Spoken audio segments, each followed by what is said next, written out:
It's time for a little comedy, a little content, and a lot of conversation. It's the Geno Jones Show, exclusively right here on YouTube. Now here's your host, Geno Jones.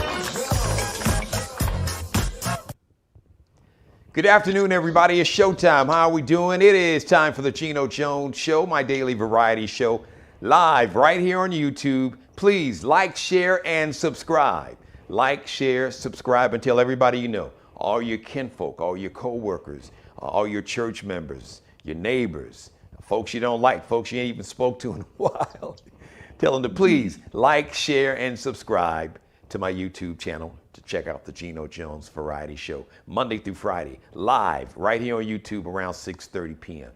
All right, ladies and gentlemen, we're going to get right into it today. We got a very, very special show in a sad kind of way, but I see hope. So let's talk about it. Today marks 1 year since George Floyd was murdered on a Minneapolis, Minnesota street in broad daylight when ex-police officer Derek Chauvin, who was convicted of murder and is currently awaiting sentencing sometime in June, he placed his knee on the neck of George Floyd. Literally, a modern-day lynching with the knee. And he basically, on videotape by a 17-year-old young lady at the time named Darnella Frazier, who captured all of it with her 9-year-old cousin standing next to her. Derek Chauvin kept his knee on the neck of George Floyd for 9 minutes and 29 seconds. 9 minutes. I ask you, I want you just to get, not now, just if you can, just for perspective and context. Like if you're looking at television, or if you're in a gym working out, I want you to get on one knee and stay on that one knee for 9 minutes and 29 seconds.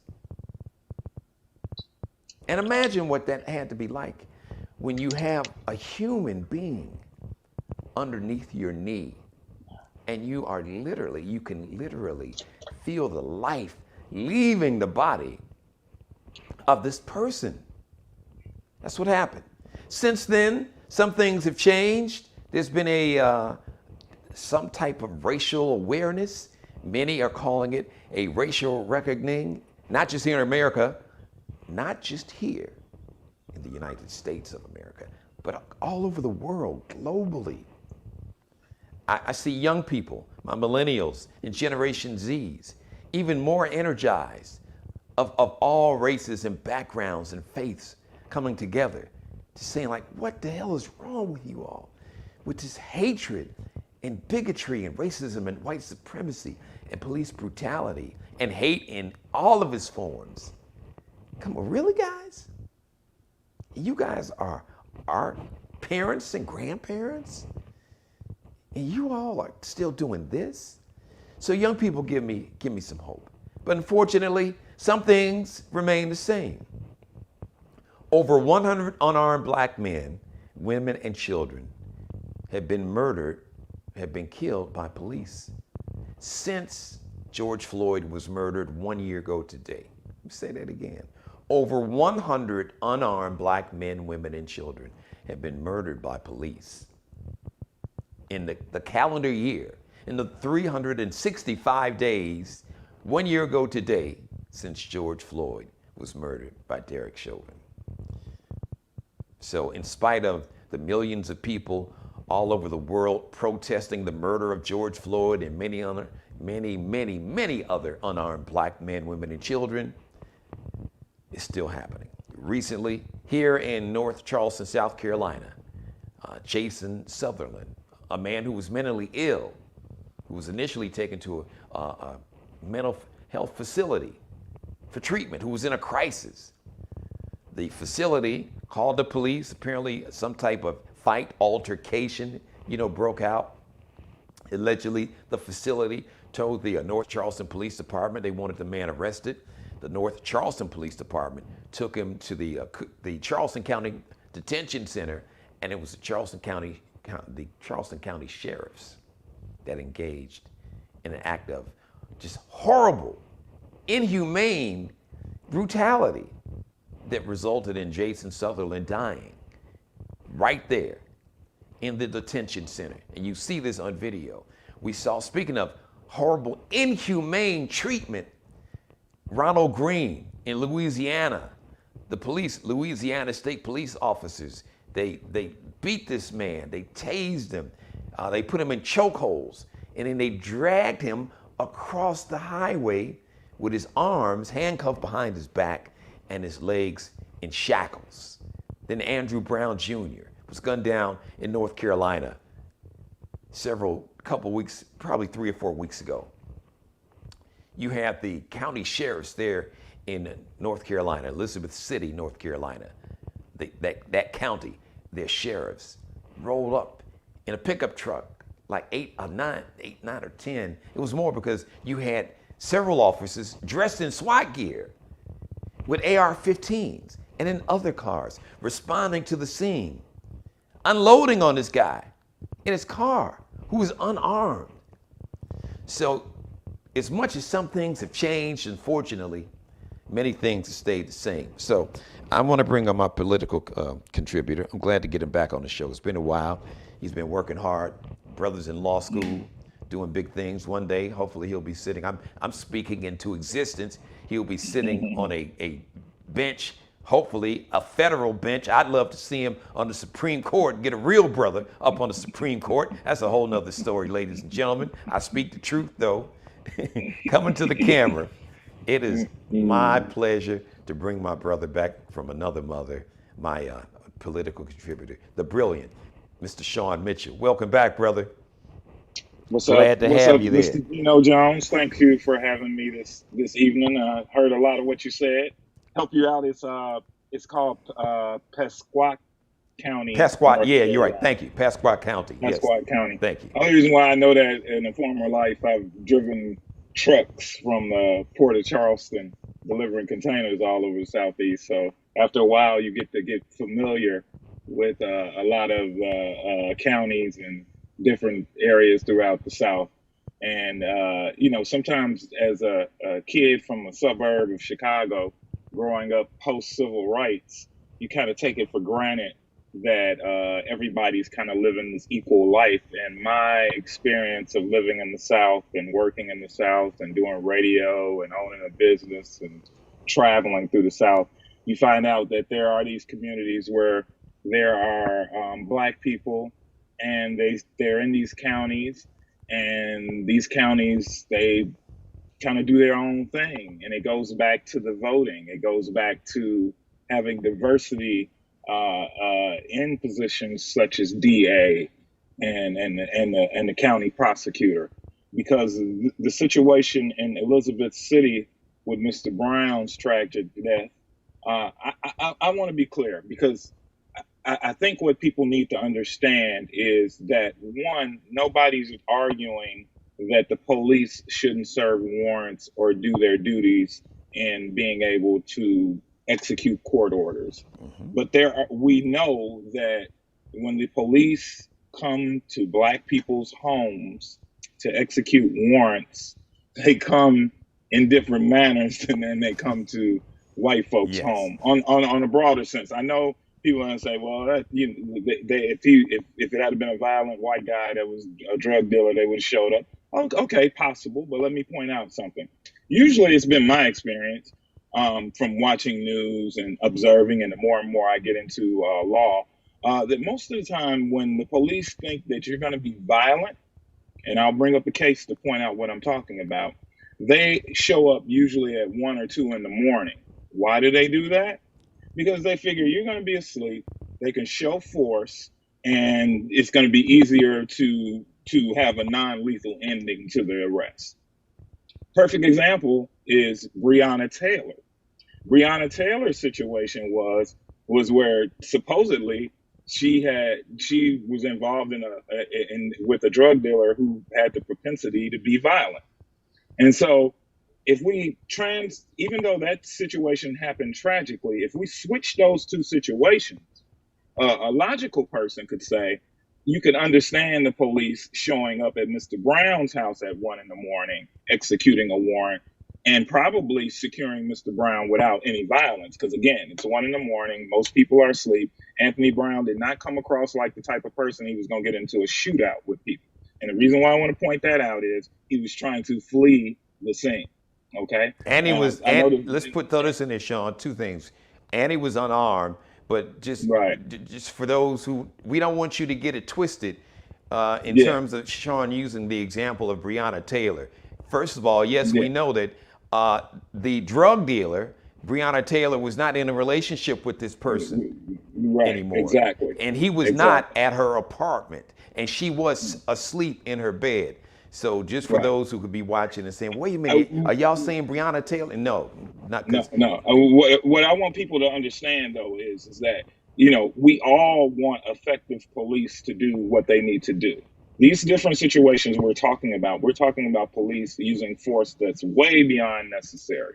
Okay, if we zoom out from Mr. Brown's situation and just look at the surroundings of Mr. Brown, there's homes, there's families, there's people on the street. The police show up to arrest one person, and they literally shoot. This person isn't shooting at them. I think it was 110 rounds Yeah. that was shot. There were rounds found in other people's homes for them shooting. And so my problem with what the DA presented is he presented a situation that because of whatever Mr. Brown had done prior, that he deserved to be approached with that much force. And I don't know of any state, and somebody may correct me if I'm wrong, but just from knowing liability, most jurisdictions don't want police officers firing into moving vehicles. There's a whole lot of reasons that you can think of what can reasonably happen when you fire into a vehicle with a fleeing suspect. Most jurisdictions now have they don't chase individuals running away because it opens up liability and it puts a whole lot of people in danger.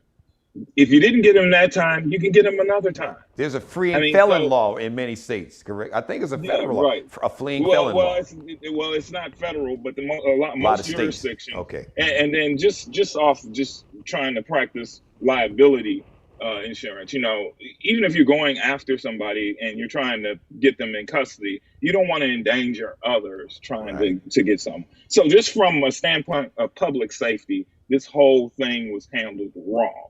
Okay, if we want to get into the back and forth, was he approaching them with cars and different things like that? We never got to that stage because we had one person come along and make the decision for everyone. And I think that's what upsets people the most. Most logical people can say, hey, it looks like something was wrong here. Let's go to court. Let's litigate this. Let's look at this. If it's found that the officers acted within reasonable duty, let a court decide, not one individual, not the DA. And this goes back to people not exercising their right to vote in that particular county for whatever reasons. But this should point out the reason why you need to participate actively in voting and choose the people who will execute your laws, who will write your laws, and who are charged with public duty of doing what's best for the community. I don't know I think his name is D.A. Wambler. I don't know him, don't know what political party he's in, but just as a first year, ending my first year of law school, sitting there watching him read the charges, it was very condescending. It was like a matter of factly. Yes. It was no respect to the family. Even if he was going to do that, he didn't have the courage or the respect to contact the family and say, hey, this is where we're going with that. That in itself is just terrible. But folks, there is a good thing. The power of us all voting. We have a totally new administration with a totally new DOJ, and the DOJ has decided to look at whether Mr. Brown's civil rights were violated. Now, that doesn't necessarily mean that anybody will go to jail for that, and it could mean something minor to the family, as in their loved one, you know, and I'm sure there's going to be a civil case where they're going to have to pay out for the loss. And I know that money never makes things right, but it allows people to build and move on. And I get that. But what we should be looking at is the fact that if the federal government, because from what I understand, there's been a lot more things that have happened in the past in that particular county, and they start looking at it, then you get a consent decree, and then you have the federal government monitoring and making sure that these law enforcement agencies adjust their tactics and do what's necessary to protect people's civil rights. Also, I would say to folks that listen to you that are in North Carolina, this should be a wake-up call that North Carolina has had a consistent history of whether it's the death, the murder of Michael Jordan's father, whether it's prior incidents in that state of having issues with being able to investigate things equally. And I think that that's something that the governor of that state, if I understand he's a Democrat, Yes. that he should be addressing. Roy Cooper. And people, Roy Cooper needs to be held accountable, or at the very least, pressure put on him to look at his internal North Carolina investigation arm. And Shawn, so these county sheriffs in Pasquot County, dude, they showed up like they were arresting El Chapo. Yeah, It's like yeah, he didn't even have drugs on him. yeah. I am troubled by that. The reason why I'm troubled by that is that we have other incidents, whether it's the Capitol, and I know law enforcement will tell you, well, that's one jurisdiction over here and that's one jurisdiction over there. But I tend to believe that all these jurisdictions operate pretty much with the same type of resources, same type of tactics, similar training, Yes. similar laws. They may have nuances, but I mean, the show of force is troubling. And what I would say to people who call themselves conservatives, I would say I would be troubled. You're fighting for gun rights, but you and your AR-15, with how many other rounds you may have, can only do so much when the government decides that they come looking for you when they show up in that armed vehicle with SWAT team. And so I would say to people that talk about liberty and freedom, I don't want any police department unnecessarily having the type of military equipment. I will say there are times that the military, the police departments need access to that kind of equipment. But to be honest, even going back to Ferguson, I have not seen it outside of the Capitol riots where the police needed that kind of military equipment. And guess what? At the Capitol riots where they needed that kind of military equipment, They didn't have it. Or they had it and didn't use it. The resources were available. You had the National Guard right there in D.C. that was waiting. I remember seeing the head of the National Guard, the commander for that area, saying that he had his troops, they were like in vehicles, sitting in the vehicles, waiting to get a green light from the White House or the Pentagon. And they basically told him to stand down. That's a whole nother conversation. The other dynamic to D.C., which is always on the back of my mind, D.C. does not have its own statehood. There's a lot of nuances about what the mayor can do. She has to ask the federal government to deploy the National Guard. Correct. No other type of jurisdiction in the country operates like that. Usually the governor has that power. Well, the governor has that power to deploy the National Guard whenever necessary. The other part was when they did deploy the National Guard, they were limited to traffic control, which is kind of troubling. So that put pressure on the DC police, which does not, people understand, DC police do not have any authority on federal property. No local police have jurisdiction on federal properties unless the federal government allows it. There are nuances where the police provide security. I know there are, for instance, in the state of Illinois, because I always operate off where I'm from. In Illinois, unless the state grants an exemption, federal highways cannot be patrolled by local police. Are there exceptions? Yes, but federal interstates can't. And those exceptions are grandfathered exceptions where the town gave their right of way for the federal road and they didn't give up their little police power. So you may see speed traps. But Illinois is one of those states that strictly go off separating federal from state. And so this is where people need to understand how civics work. You need to Sure. understand the power that most of the power we have is always local and then it expands out to state. And in the federal government, yeah, there are laws that are federally laid out and nobody can usurp them. But when we start getting into individuals like police departments, how they function, their funding, their operation and procedures, those all come back to the local and state. And that's how our system is set up for better or for worse. You know, if you want to get into the type of arguments that I have sometime in constitutional class, some people like a strong, powerful federal government. Other people like a strong state government. I mean, it depends. Living in Illinois, I don't have necessarily a problem with Illinois kind of exerting their power, but we pay more in taxes, and that's a whole nother debate. Well, But I that's get a lot from my tax yeah. money, so that's another whole nother thing. But yeah, I think that people need to recognize who we're electing locally, and that goes for everything. Your county people, they have a lot of power when it comes to your police departments, how they're being funded, the mayor's office in your individual town, the county manager. All of these people, you should be putting. Your city. Let's throw I'm this not in, going to Shawn. use. Let me throw this in. Your city council or Yeah, alderman, depending on yeah, what city you live in. Uh, and how it's laid out. school board members. Yeah, Any position that's voted on. county If it's commissioners. if it's a dog catcher, if it's an Yeah, elected position, damn it, we need to be running for those offices.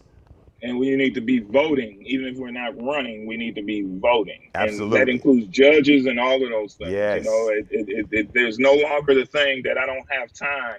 You need to make time because guess what? If you don't spend time at the ballot box, you're going to spend time in the street marching, Or or worse. you're going to spend time behind jail, Yeah. or you're going to spend time at funerals, or you're going to be spending time at vigils, or you're going to be doing all these different things that where if you took a few moments out to vote and be an informed voter and remove the people. And when I say pressure, I don't mean, show up like some people on the other end threatening people. I'm saying pressure is you contact these people. You ask for meetings with these people. You ask these people, what are they doing better to help the community? To have a better community dialogue. I mean, one thing that I would like to do, and hopefully I can do this summer, maybe even on your show, Geno, is sit down and talk with a group of police officers because I'm curious as to what is their perspective. And I don't mean just black officers. I mean, I really want to talk to white officers because I kind of want to understand, I think officers, just like everybody, just like the driver or the citizen, officer has a right to go home to his family too. But what I'm curious about is, and this is what I always thought of policemen and firemen growing up as being morally representative of the people that they protect, that they're ordered to protect. So, in other words, I know a police officer is a human and we all have fear, but fear cannot be the basis of how you do your job. I can admit I don't have the temperament to be a police officer. I don't.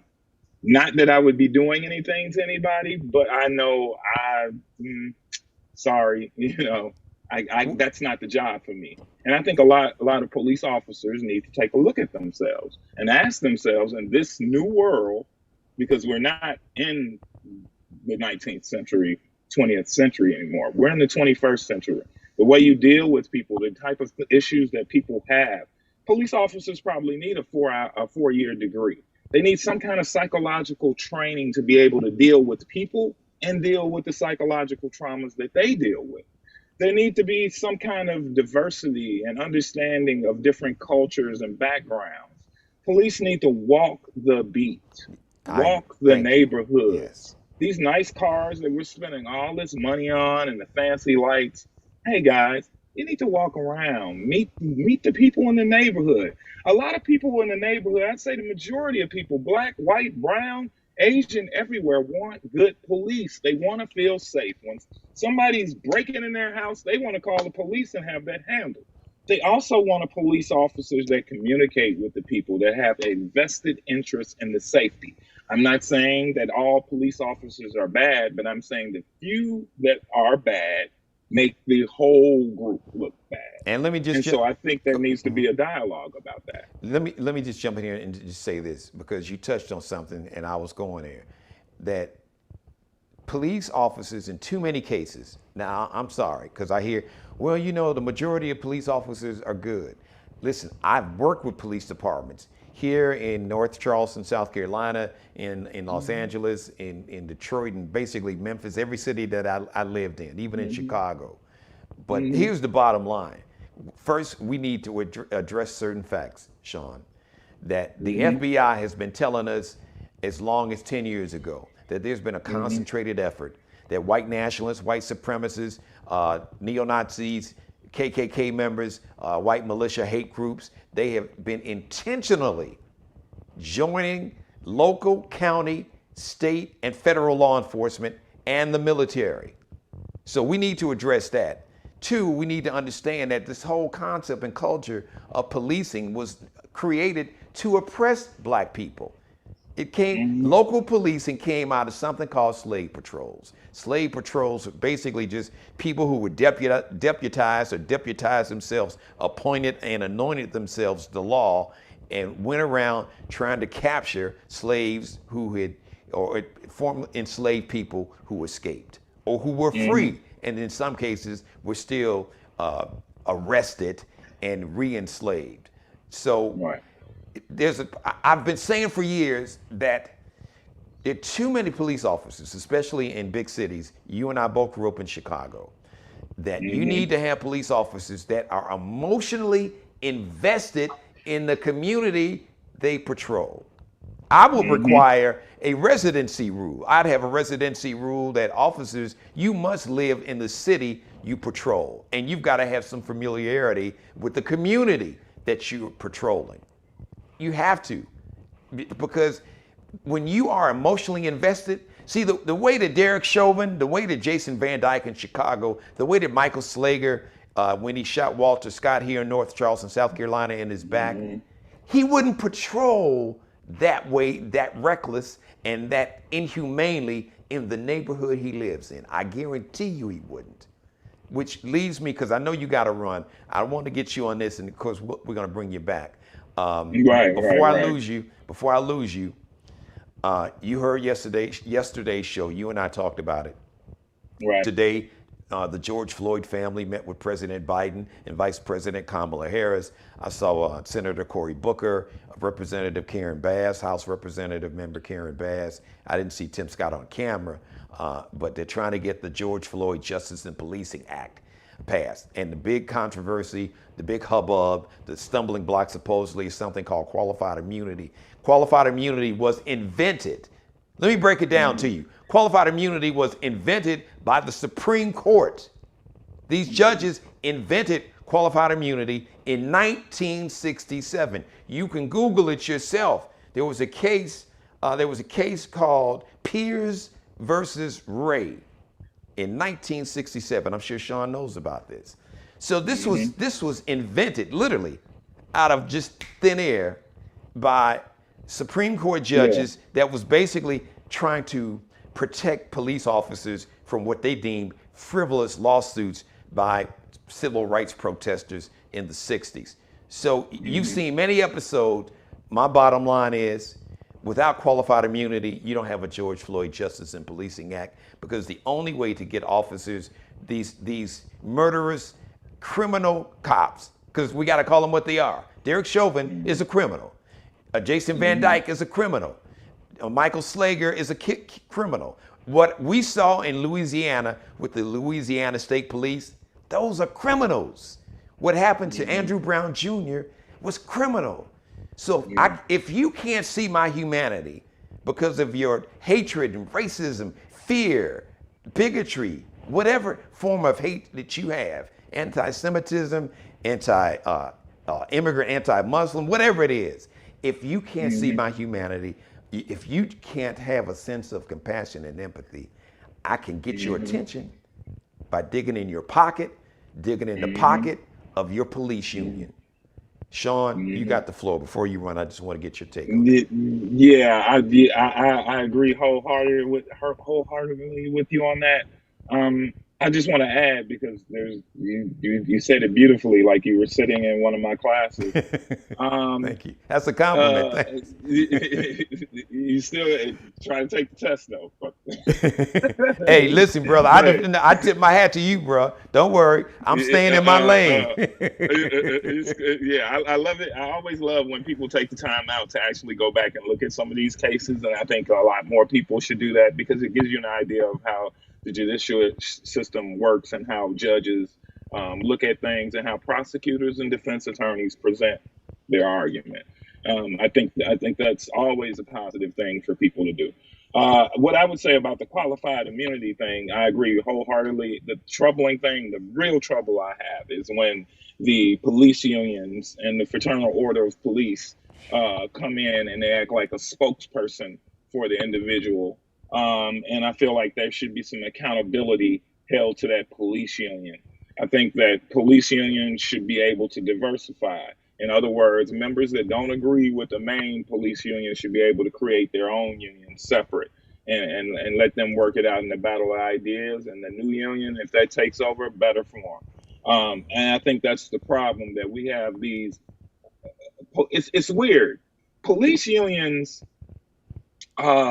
tend to be these strong flexing unions, and everybody looks at them in awe and go, "Oh, the police, we need to be scared of their union." But when it comes to teachers' unions, it's like they're seen as communists. Yes. And I'm troubled. So you don't have a problem with paying people to beat and kill your kid, but you have a problem paying somebody to educate your kid. I don't understand that. And again, I'm not dissing the police union, because I think I'm a firm believer that labor has to be represented and be able to work, come together with a collaborative way of doing wages and what's best for, to live a life of a police officer, a good officer doing everything that he needs to do, gets injured on his job, something happens to him, how's his family going to, hey, I'm not against that. What I am against is the police union acting as a defense attorney for officers, especially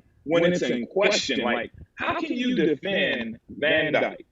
And that's, I won't call this clown's name, and I would love to debate this clown. So if he happens to see it, the Chicago Fraternal Police union person, the head of the and we're on YouTube. He's a dickhead.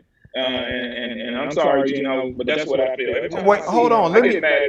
But hold on. Let me just back you up. I'm sorry to interrupt, but let me just jump in here, because I've said it, and I'll say it many times. Nationally, the Fraternal Order of Police is a problem. They're very problematic. They've displayed racism throughout the history of that union, and there is no local chapter more racist. And I said it, and I meant it, and I meant it, and I'll say it again, because I'm speaking from life experience.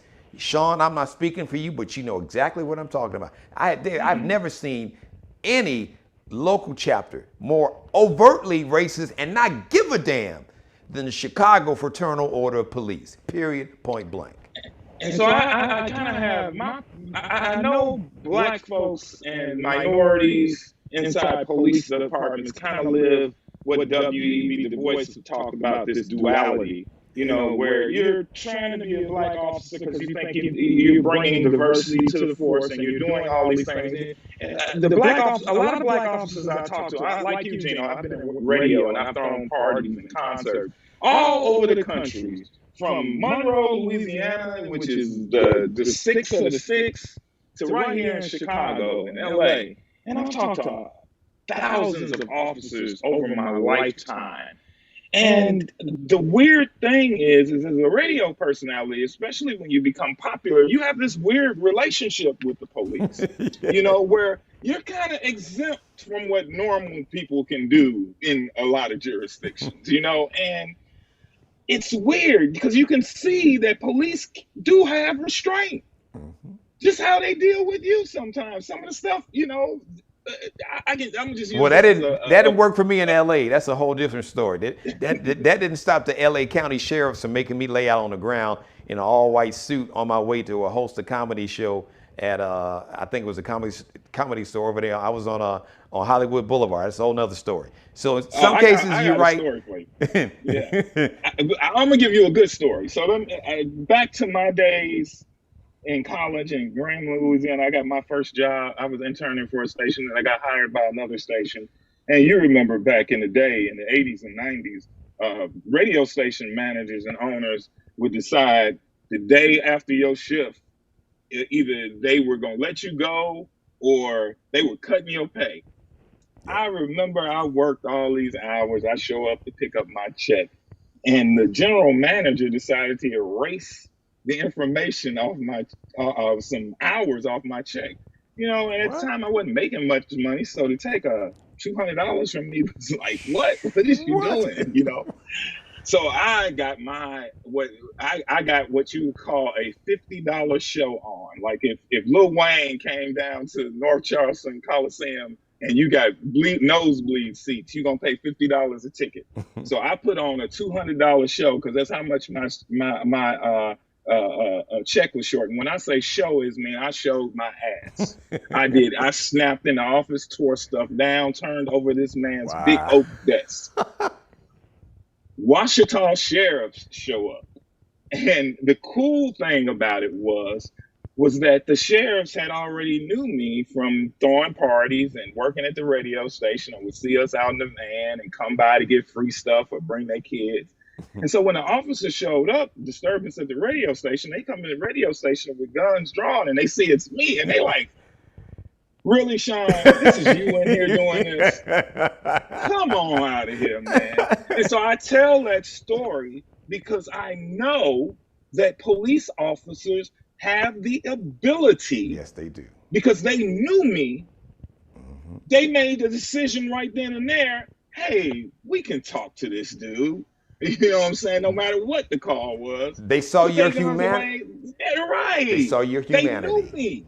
Yes. You know what I'm saying? So all I'm saying is that every interaction from police, I don't like calling police cops because I just think it's kind of pejorative. So all police officers should have the ability, that's why we pay you, to make assessments on when I need to use force, fire a deadly weapon, use a taser, hold somebody down. Sometimes it just takes talking to people. I grew up in a suburb, never saw the police do anything. They talk to us.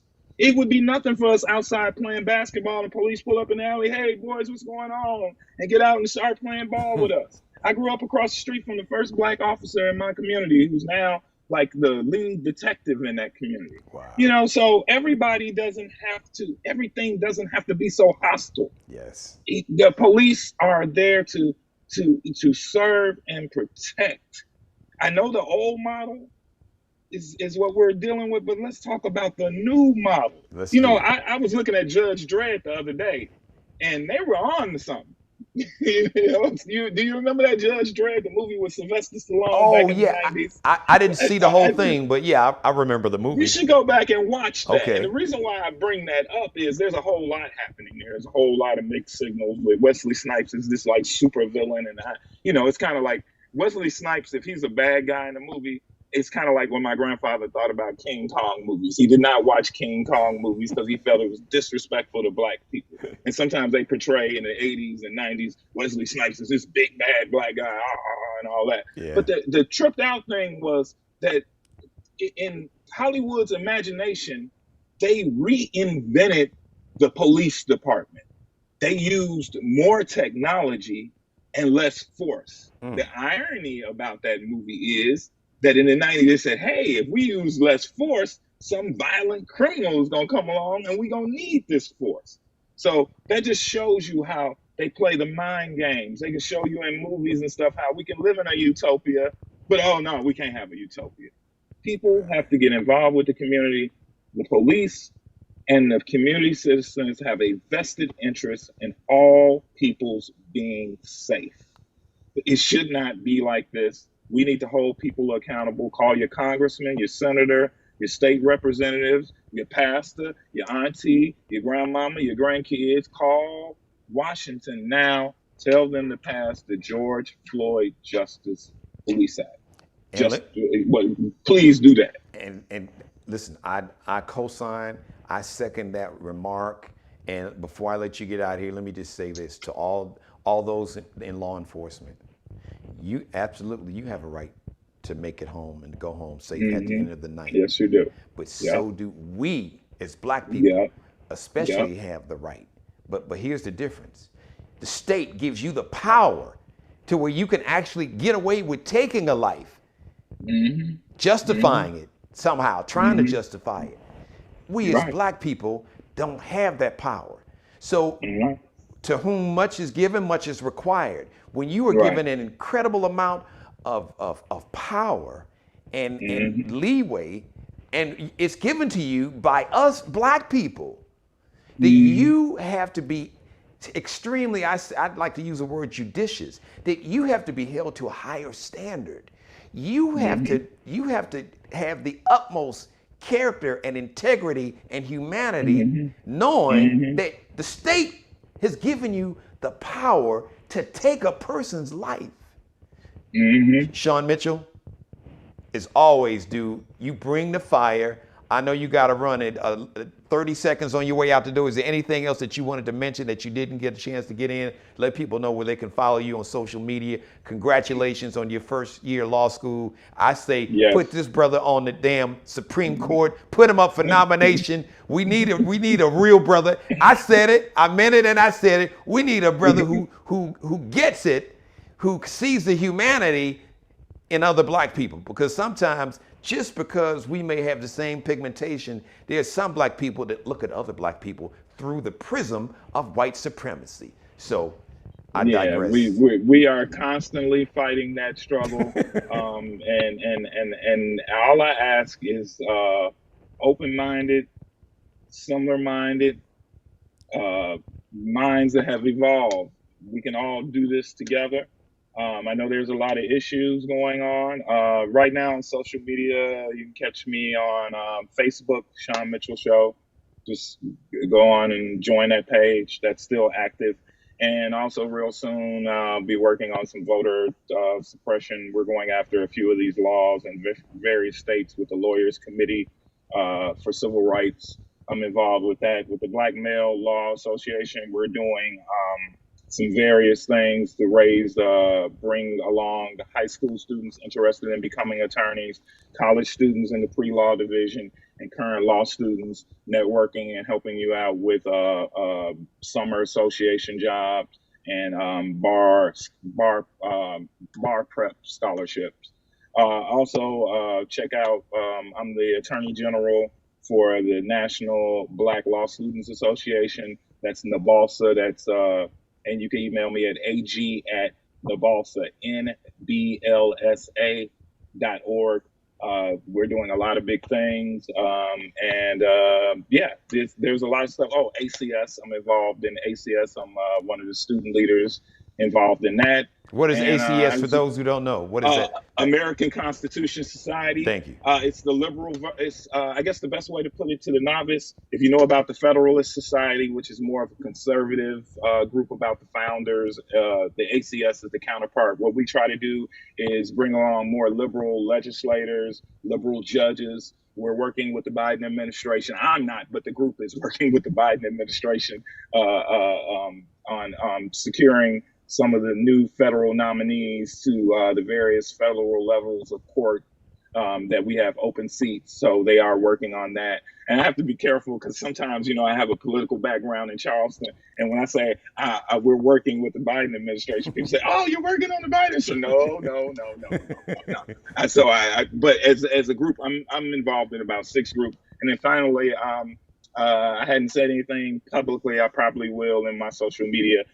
Is that I was just awarded the Embracing Diversity Scholarship at Northern Illinois Law School. What we're doing is we put together each semester an event and a dinner with students, and we bring in a speaker for diversity. So I'll be working with another student. She's Nabilia. She's a Muslim student from Palestine. and she's a 3L and I'm a 2L. So we'll be working together along with the committee to put together various dinners and social events about diversity, from whether it's in the courtroom to the boardroom to the playing field, throughout our society. The only way we're going to move past some of these things is continue to diversify every level of life to reflect what the actual makeup of the country is, and just embrace and learn about other people. I find myself learning right now. I'm really focused on learning more about Asian cultures, especially here in the United States. Not that I haven't been dismissive, but to be honest, I grew up liking karate movies and anime, and that's about it that I know about Asian. I had a few Asian friends growing up, and I know, limited. And when I say Asian, I mean, Korean. I've always known the difference between Korean, Chinese, and Japanese, but then there's intricacies. And I think it makes us a better person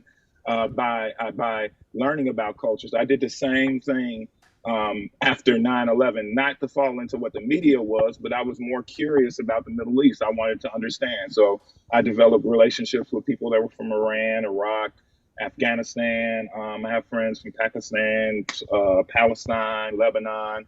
I did the same thing with, I have Israeli friends, just to try to understand. And I think that's what we need to do in the world, have a better understanding. When I was non-religious, I've had religious friends from various faiths, Christian faiths, just to have a better understanding. And for me, if anything that helped me prepare for law school was always my openness to try to learn and learn more. Because in order to practice law, you have to be very open-minded and have the ability to put some of your own prejudices to the side. So I'm not that fire and brimstone I was back in 2009 when I was doing the Shawn show there in Charleston. I'm a little bit more reserved. Plus, I'm a grandpa now, so I don't spend a lot of time yelling. Well, you got the fire, but it's more calibrated. You use it when it's really necessary. So listen, exactly. In real time, I'm producing the show in real time, real soon, maybe next week. I want you to come on, put together a panel, help me put together a panel, and I want to get you and the people that you're working with talking about these voter suppression laws. That's a passion of mine, and we got to get on top of that. So I'm actually. I'll look into that. I'll talk to somebody at ACS, see who we can get on with us from ACS to talk about that, and maybe a couple other shows over the summer. Even if I can't make it, I know a couple of people that I can stand. Definitely. That's right. I'm producing my own show in real time. It is my show, so I can do that. I can't thank you enough. Shawn Mitchell, you're brilliant. Hey, congratulations. One thing I want to bring up that I want you to do a show on so they can send us some care pack. We need to get the sister that has the bourbon distiller on for Black Enterprise so we can sit and talk and drink some of her bourbon and talk about her business.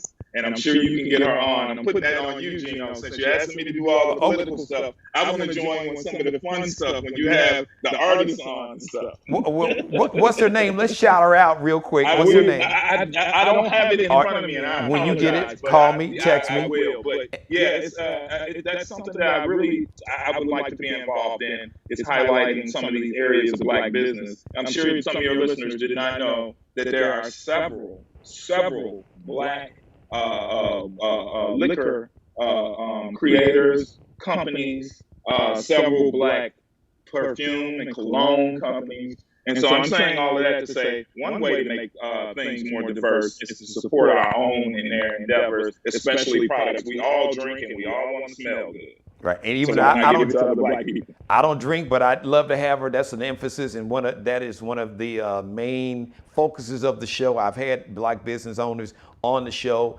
and I'm a Black business owner, so I'd love to have her on. I'd love to have her as a sponsor of the Geno Jones Show. Trust me, I'm not a drinker myself, but listen, I got enough friends who, right, so they can help. They can co-sign. So we can go ahead and I can be the pitch. I'm still the king of pitchman. Even if I don't drink it or eat it, I can sell it for you. So, well, the good thing from knowing you personally, thank the Lord you don't drink, because I don't know what we would get if. That's the cool thing. Most of the funniest people in this world don't drink or do any kind of drugs. Yep. That's me. And I've always wondered, what would they be like if they drank or did any kind of drug? I'm afraid myself. I don't want to know, man. Listen, hey, brother, love and respect. You're gonna I'm have so a proud bottle. of You're you. gonna have a glass of champagne at your daughter's wedding, so I'll get to see that, right? Well, no. Okay, let me confess real quick, and I know you got to run. I did not have a glass of champagne at my daughter's wedding. But let me tell you something. This shows you how traumatic last year was.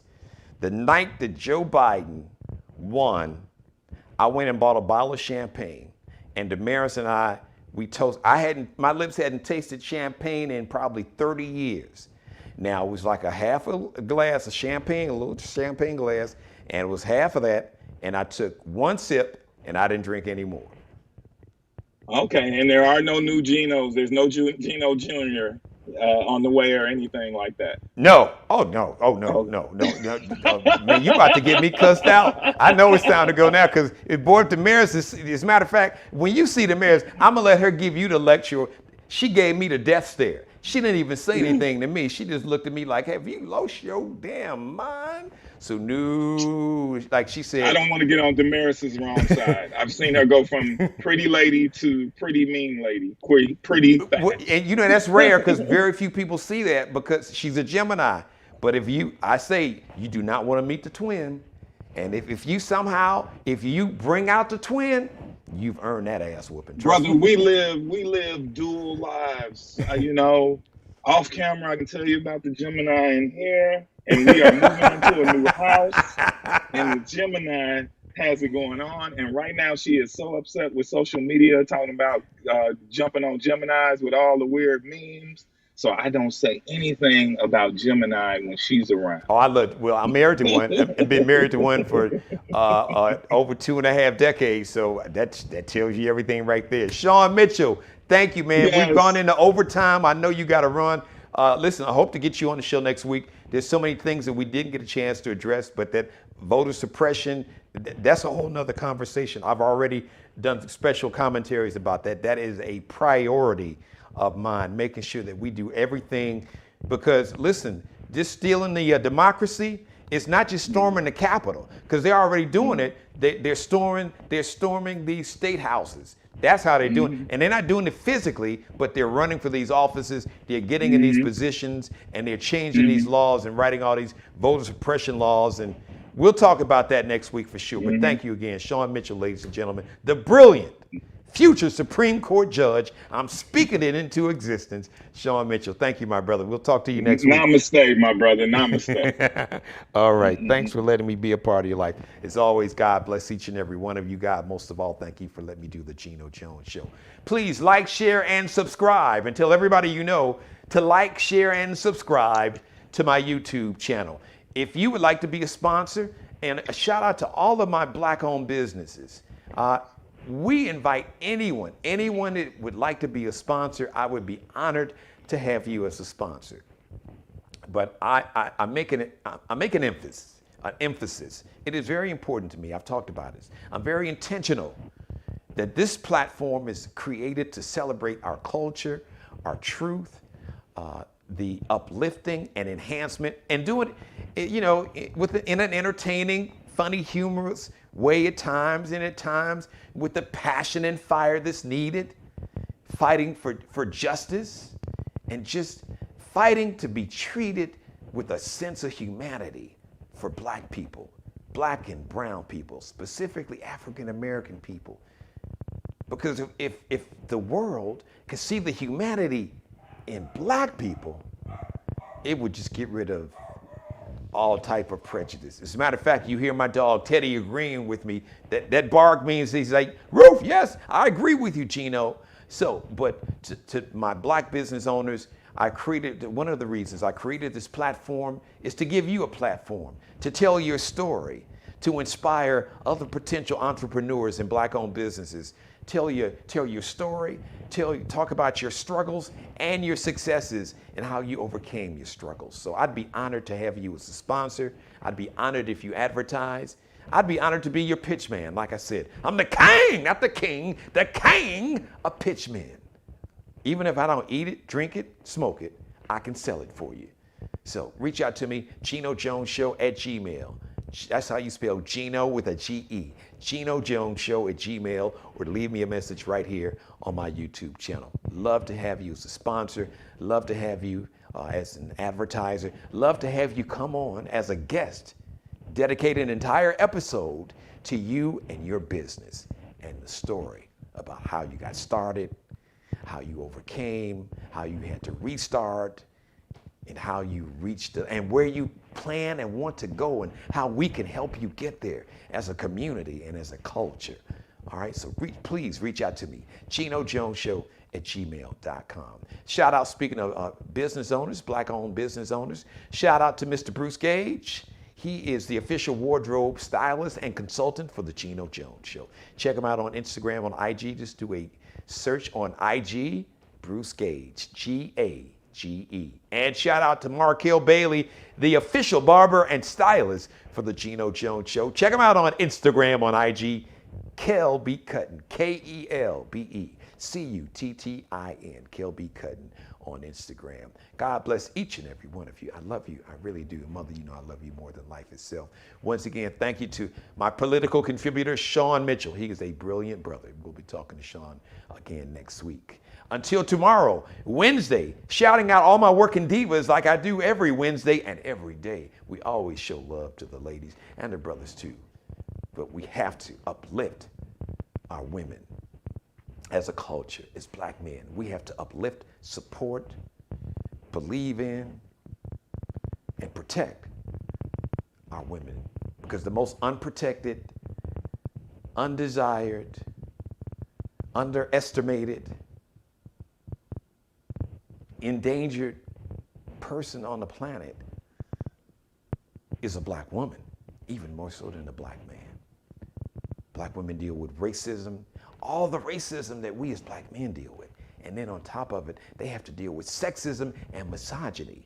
And unfortunately, too many times they have to deal with the sexism and misogyny from someone that looks just like them. So we always praise and do what we can to praise, uplift. But challenge, we have to challenge each other in a loving way, challenge each other to be better people. How about that? All right. Until tomorrow, Wednesday, same time, 6:30 p.m. Eastern, 5:30 in Chicago, 3:30 in Los Angeles. Once again, thank you so much for watching, and be blessed. Subscribe and tune in to the next episode of The Geno Jones Show, exclusively right here on YouTube.